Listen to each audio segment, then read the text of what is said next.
Patented आणि branded मेडिसिनवर 100% tariff लावण्याचा निर्णय ट्रम्प प्रशासनाने घेतलेला आहे आणि त्याचा काही अंशी विपरीत परिणाम भारताच्या फार्मा सेक्टरवर होण्याची सुद्धा शक्यता आहे. मुळात या निर्णयाच्या अंतर्गत अशा फार्मास्युटिकल कंपनी ज्यांचे मॅन्युफॅक्चरिंग प्लांट अमेरिकेमध्ये आहेत किंवा जेनेरिक मेडिसिनशी संबंधित हा नियम लागू नसणार आहे आणि त्याचमुळे काही भारतीय फार्मा कंपनीज या 100% टेरिफमुळे अफेक्टेड राहणार नाहीयेत.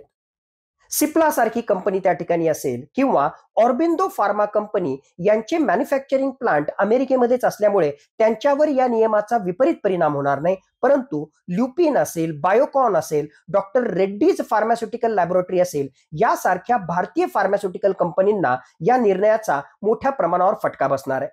मुळातच वर्ष 2024 मध्ये भारतानं संपूर्ण जगाला साधारणतः $30 बिलियन फार्मास्युटिकल प्रॉडक्ट हे एक्सपोर्ट केले होते आणि त्यातले $8.7 बिलियन फार्मास्युटिकल प्रॉडक्ट्स हे भारतानं एकट्या युनायटेड स्टेट्स ऑफ अमेरिकेला निर्यात केले होते.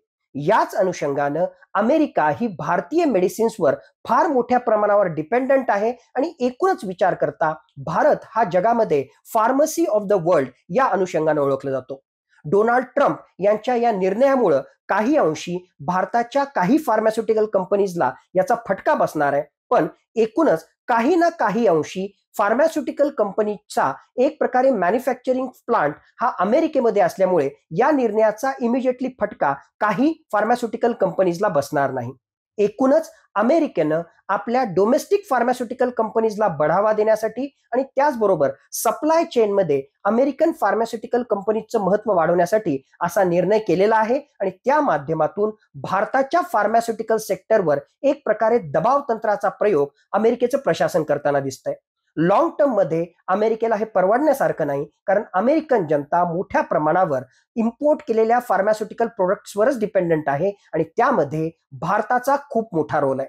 आज घडीला सुद्धा भारतानं 47% जेनेरिक मेडिसिन हे अमेरिकेला प्रदान केलेले आहेत आणि त्याच अनुषंगानं अमेरिकन जनता ही मोठ्या प्रमाणावर भारतीय फार्मास्युटिकल सेक्टरवर डिपेंडंट आहे असं जर आपण म्हटलं तर ते चुकीचं ठरणार नाही.